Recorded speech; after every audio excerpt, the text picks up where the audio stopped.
Et nous retrouvons nos chers invités, Germain Pouli, journaliste, directeur de publication de Togo Réveil, Eric Johnson, directeur de publication de l'Union, Horace Donkovi, activiste panafricain. On va parler du Burkina Faso, le maire de la commune de Ouagadougou, la capitale, Armand Pierre Bouéné, a adressé simultanément une lettre à la gendarmerie nationale, la police nationale et la police municipale pour leur signifier n'avoir reçu aucune déclaration pouvant rendre légales les marches annoncées pour cette semaine dans la capitale. Eric Johnson, on parle d'une marche, la marche des jeunes burkinabés pour dénoncer l'insécurité au Burkina Faso. Oui, mais c'est le problème que nous avons dans nos sociétés, le respect de la loi. Lorsque vous voulez manifester, il faut motiver cette manifestation-là. Il ne suffit pas de dire que nous sommes des patriotes et que face à une situation, nous pouvons aller dans la rue et on sait très bien que pour faire une marche, il faut quand même sécuriser le secteur tout le long du trajet, etc. Même si, vous pensez qu'on voulait organiser une marche sans demander l'autorisation? Voilà, c'est ce que le maire dit. C'est ce que lui dit? Oui, c'est ce qu'il dit. Ça veut dire que, étant maire de la ville de Ouagadougou, il ne peut pas venir mentir publiquement par rapport à cette manifestation. Tout le monde sait ce qui se passe dans ce pays-là aujourd'hui avec l'insécurité, avec des attaques djihadistes, terroristes, etc. Et donc, si les jeunes veulent marcher, quel est l'objet de leur marche? Quel est le trajet et tout ça? Il faut que tout ça soit sécurisé, même si je reconnais que vis-à-vis de certaines situations, il y a des marches spontanées, il y a des manifestations spontanées qu'on peut organiser, comme ce qui a conduit le cas Blaise Compaoré. Le président Blaise Compaoré a quitté le pouvoir. Donc c'est des trucs spontanés, mais cette fois-ci, on est en face d'une situation. D'abord, il y a cette pandémie-là qui bouscule aussi les donnes. Il ne faut pas l'oublier. Aujourd'hui, les gens vont sortir dans la rue manifester, ils vont se toucher, etc. Après, les gens vont se retrouver des cas de contamination, etc. La pertinence de ce que disent les jeunes, tout le monde reconnaît que l'insécurité est grandissante au Burkina Faso. Chaque semaine, il y a des morts. Nous disons toujours, un seul citoyen tué, c'est beaucoup pour un pays. Mais là, on parle de centaines de morts, on parle de milliers de morts, c'est très grave. Les jeunes veulent juste se faire entendre en disant à leurs gouvernants, voilà une situation que vous n'arrivez pas à gérer. Et le président Roch-Christian Kaboré, il a reconnu qu'il y a des défaillances dans le système sécuritaire de son pays. Et ce n'est pas la première fois qu'ils reconnaissent cela. Voilà. Maintenant, les jeunes veulent que le gouvernement burkinabé prenne des décisions qui aillent dans le sens de la résolution de ce problème d'insécurité dans le pays. Et je crois que c'est une pression qu'on veut mettre sur ce gouvernement-là pour trouver des solutions idoines à cette insécurité grandissante dans le pays. L'autre chose, c'est que, on le dit souvent, mais les gens refutent cela en disant que non, mais le problème de l'emploi, le problème de la faim, qui pousse certains jeunes burkinabés à rejoindre les rangs des terroristes djihadistes aussi, c'est un problème crucial que le gouvernement burkinabé doit régler. Et je crois que c'est tout ça la réunie que les jeunes voudraient bien dénoncer et pousser les gouvernants à agir. Sauf qu'il faut forcément que cela se fasse dans les règles de l'art afin qu'il n'y ait pas d'autres situations qui profitent encore à ces terroristes, à ces djihadistes-là. Germain Pouli, on a vu la sortie du président burkinabé, Roch-Marc Christian Kaboré. Il dit qu'il écoute son peuple. Il a même dit qu'on ne peut pas traiter le paludisme en voulant casser le thermomètre. C'est ce qu'il a dit. Mais écoutez, j'ai l'impression que c'est une sorte de phobie qui s'installe au Burkina Faso. Oui, vous savez, la sécurité est un enjeu important. On ne peut rien faire quand il y a insécurité. C'est un peu comme la santé aussi. Et donc aujourd'hui, le Burkinabé a chassé Blaise, mais la tendance aujourd'hui, c'est que certains commencent par le regretter. Ouais. Ils se disent qu'ils ont la liberté, mais ils n'ont plus la sécurité. Et Marc Christian Kaboré, qui fait de son mieux, est jugé impuissant et incapable de régler cette situation. Le rôle d'un président, c'est d'assurer le bien-être de ses populations. Ça passe par la protection de la population. Comment se fait-il que l'armée burkinabé aujourd'hui n'arrive pas à contenir cette menace-là? C'est vrai que le Burkina n'est pas le seul pays frappé par le terrorisme. Plusieurs autres pays dans la sous-région sont assez touchés. Le nôtre aussi commence par être un peu menacé. Mais on attend des réponses du président. Dans tous les cas, la population ne peut que s'adresser à lui. Alors cette marche qui vient peut-être supporter les forces de sécurité vient aussi s'attaquer au président. Parce que plusieurs voix se lèvent aujourd'hui pour demander sa démission. Oui.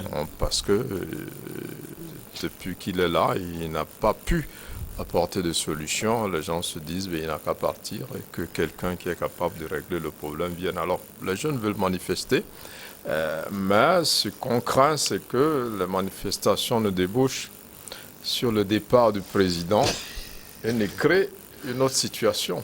D'insécurité encore. Vous voyez, donc, ça aussi, c'est cela le problème.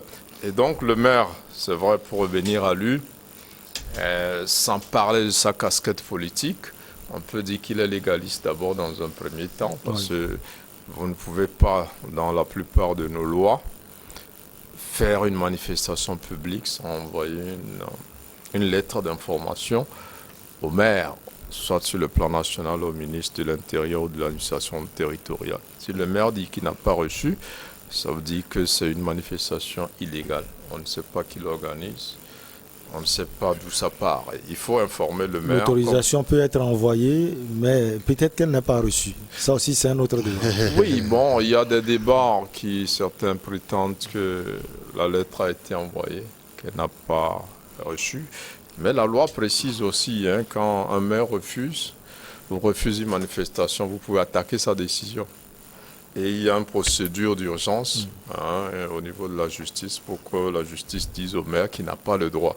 Donc aujourd'hui, le maire l'a dit. Est-ce que du côté des organisateurs, est-ce que quelqu'un est responsable sur l'heure pour dire non, j'ai envoyé un courrier à telle date, voilà la décharge qu'on a déposé. Donc, on n'a pas encore ces éléments. Donc, on se contentera de la version du maire qui dit assez publiquement qu'il n'a pas reçu l'information, donc il interdit tout simplement. Je crois que ceux qui sont derrière, ça va être certainement un groupe informel.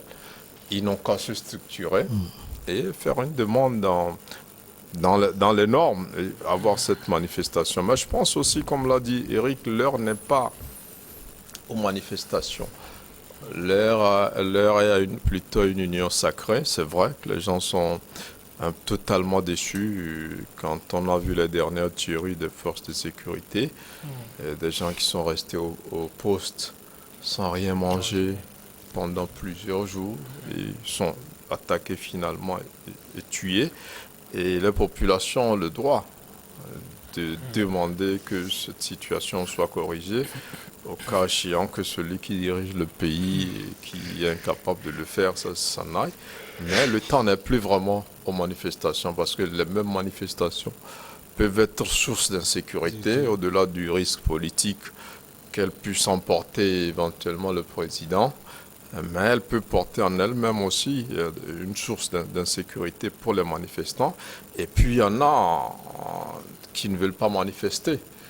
Donc il faut toujours informer et qu'un itinéraire soit choisi et que les droits de ceux qui ne veulent pas manifester soient respectés et que la liberté de ceux qui veulent manifester aussi soit assurée. C'est assez simple, je crois que c'est un apprentissage qui est important, mais les organisateurs de ce genre d'événements doivent faire l'effort de se soumettre à ces formalités-là pour ne pas prêter le flanc et permettre à une autorité locale d'arrêter une manifestation qui est légitime.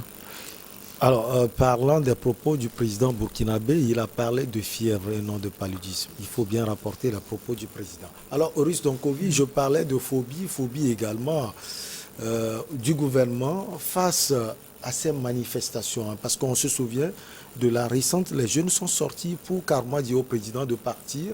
J'ai écouté un jeune qui dit, si vous ne pouvez pas travailler, vous pouvez quitter le pouvoir. Bon, alors, la réaction des populations, on peut la comprendre parce qu'effectivement, oui, ça fait beaucoup d'hommes qui meurent au front et dans des conditions qu'on ne saurait expliquer.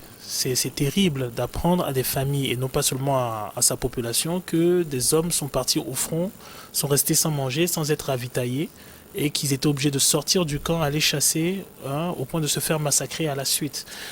Maintenant, comment dirais-je, je pense que ce qui se passe au Burkina actuellement est assez grave. Pour moi, quand j'analyse la situation, je me dis, le Burkina risque d'avoir un prochain coup d'État. Il y a toutes les épices qu'il faut pour avoir un nouveau coup d'État au Burkina. Pourquoi ?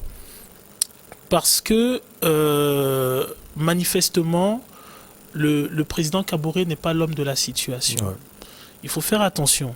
Les peuples, les populations choisissent dans plusieurs contrées du monde leurs dirigeants en fonction des défis du moment. Il y a un exemple qui est connu, c'est celui du général de Gaulle. Lorsque la France est libérée en 1945, il ne prend pas le pouvoir, il le laisse.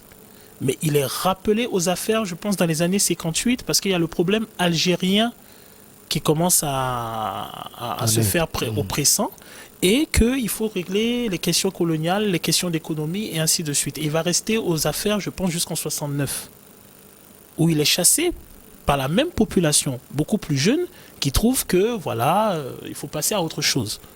Et on a des exemples comme ça énormément dans le monde. Vous avez des exemples comme ça en Espagne, vous avez des exemples comme ça dans le monde. Donc, la question, je pense que M. Kaboré est un intellectuel. Si c'était dans une situation moins conflictuelle, dans un Burkina qui n'était pas agressé, donc qui n'est pas en guerre, peut-être aurait-il été l'homme de la situation, mais ce n'est pas le cas. Et on a vu le cas au Mali avec l'ancien président malien, qui lui aussi n'arrivait pas à répondre à la situation qui était celle d'un Mali attaqué par des terroristes, en proie à l'insécurité, et ainsi de suite. Donc il y a ce premier problème-là. Le second problème, c'est le problème d'un Burkina où la population s'est exprimée et qui ne veut pas justement renouer avec un certain nombre de dignitaires qui l'ont oppressé à un moment. Donc la question d'un éventuel retour de Blaise Compaoré aux affaires ou de la sphère avec laquelle il a évolué pendant des années serait conflictuelle au Burkina, d'autant plus que ce sont les populations elles-mêmes qui l'ont mis hors du pays, disons, hors de son siège présidentiel. Ce qui pose la question, la troisième question, c'est celle d'une armée qui a été complice de l'éviction de Blaise Compaoré, qui, elle, va au front et qui donc subit la malgouvernance, c'est-à-dire le manque de ravitaillement, que ce soit en termes de vivres, en termes d'outils militaires, en termes de renseignements, qui voit les hommes se faire massacrer au front, qui doit comment dirais-je, s'accommoder de cellules de défense éparpillées dans le pays, et ainsi de suite, et qui pourrait, parce que justement c'est elle qui est au front et c'est elle qui assure la sécurité, qui assure la défense, décider que le gouvernement n'est pas légitime et le renverser, avec l'aval d'une population qui elle-même actuellement commence à s'organiser, à sortir dans les rues pour réclamer éventuellement le départ de ce gouvernement ou des remaniements. Donc pour moi, il y a toutes les épices qui pourraient conduire à un éventuel nouveau coup d'État au Burkina. Et la jeunesse burkinabé va l'accepter. Alors le problème qui va se poser, c'est que s'il doit avoir un coup d'État, la jeunesse burkinabé peut éventuellement l'accepter. Mais là où se situerait la naïveté, c'est de penser que ce groupe éventuel qui pourrait faire un coup d'État puisse rompre de façon radicale, de façon de façon palpable avec les aides apportées par les Occidentaux. Il faut être réaliste, nos États n'ont pas de renseignements, nos États négocient des expertises à l'extérieur, nos États sont soumis à des aides. Vous allez emprunter pour les dettes, vous allez payer vos fonctionnaires et ainsi de suite. C'est-à-dire c'est illusoire, même si on est activiste ou même si on est engagé, de croire que une certaine rupture peut être possible dans la situation de guerre présente. Il vous faudra toujours des alliés. Je sais que c'est dur à entendre, mais si j'en prends le cas chinois, qui est un des cas les plus vantés... Avant de revenir au cas chinois, on marque la petite pause et on revient pour la suite.